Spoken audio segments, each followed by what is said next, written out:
नमस्कार, मैं वीरेंद्र गुप्ता ज्ञान गंगा चैनल में आप सभी लोगों का हार्दिक स्वागत करता हूं।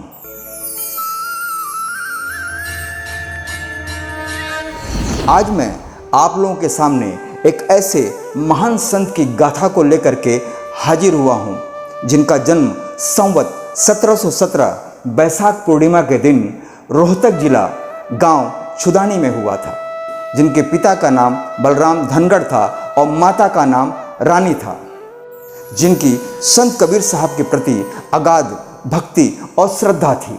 जिस संत की मैं चर्चा कर रहा हूँ उस संत का नाम था संत गरीबदास जी महाराज।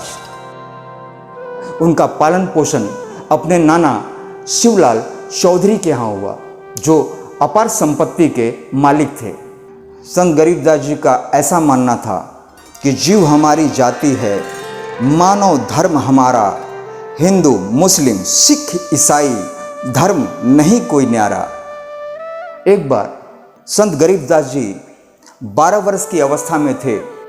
वो अपने कुछ चरवाहों के साथ में जंगल में गए थे और गौओं को चरा रहे थे और एक दांडी के पेड़ के नीचे बैठ करके वो विश्राम कर रहे थे। उसी समय महान संत कबीर साहब अपने सचखंड सतलोक से एक जिंदा पुरुष के रूप में उस जंगल में प्रकट हो गए।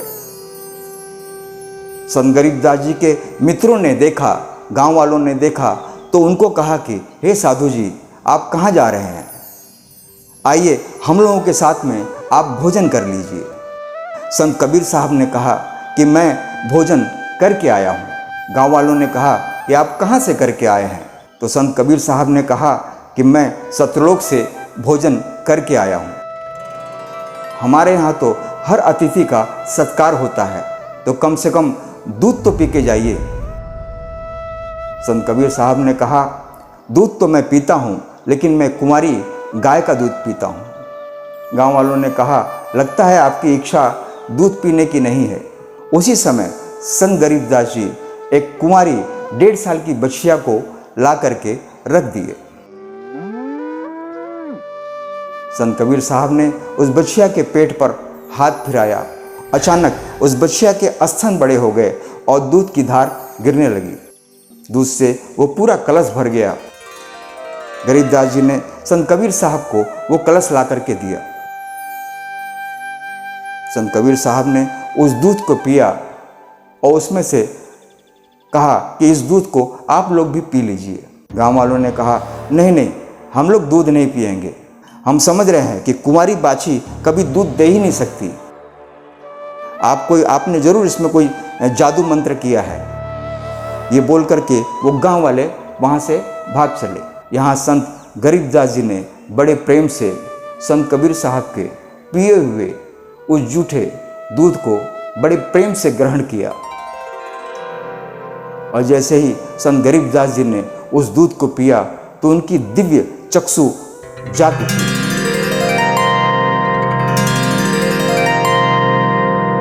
उनकी दिव्य दृष्टि खुल गई, उनको आत्मज्ञान हो गया। वहां संत कबीर साहब ने संत गरीबदास जी को ज्ञानोपदेश दिया और वहां से अंतर्ध्यान हो गए। कुछ कथाओं में आता है कि संत कबीर साहब गरीबदास जी को अपने सचखंड सतलोक लेके गए और उन्होंने 3 दिनों तक अनेक लोगों का भ्रमण कराया और सतलोक दर्शन करवाया। और घूमते घूमते वहाँ 3 दिन बीत गए और यहाँ पर संत गरीबदास जी की समाधि लग गई। यहाँ पर संत गरीबदास जी के परिवार वाले डर गए क्योंकि 3 दिन हो गया उन्होंने आंख नहीं खोली। पूरे गांव वाले ये पूरी तरह से समझ गए कि संत गरीबदास जी इस दुनिया में नहीं रहे और उनके चिता संस्कार की तैयारी करने लगे। वहाँ सतलोक में संत पूर्ण परमेश्वर संत कबीर साहब ने कहा कि हे गरीबदास, अब अपने उस लोक में जाओ क्योंकि आपके परिवार के लोग काफ़ी चिंतित हैं और आपको मृतक समझ लिए हैं और वहाँ पर ज्ञान की चर्चा का विस्तार करो। यहाँ गांव वाले उनके चिता संस्कार की पूरी तैयारी कर रहे थे कि अचानक ही संत गरीबदास जी की आत्मा उनके शरीर में प्रविष्ट हो गई और वो उठ करके बैठ गए। गांव वाले सब हैरान हो गए। तब संत गरीबदास जी ने उस सचखंड सतलोक का वर्णन बताया।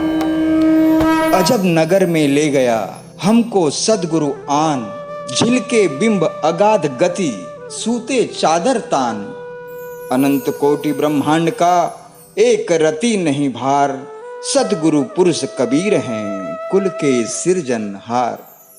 हम सुल्तानी नानक तारे, दादू को उपदेश दिया, जात जुलाहा भेद न पाया, काशी माहे कबीर हुआ। जिससे पूरे गांव में शांति हुई और उनकी ख्याति चारों तरफ फैल गई। उनकी ख्याति को सुन करके बहुत सारे अहंकारी सिद्ध पुरुष उनकी परीक्षा लेने को आए, जो आगे चल करके उनके मुरीद हो गए, उनके भगत बन गए। उसी में से एक सजना डाकू था, जिसका रोहतक जिला हरियाणा में विशेष आतंक फैला हुआ था।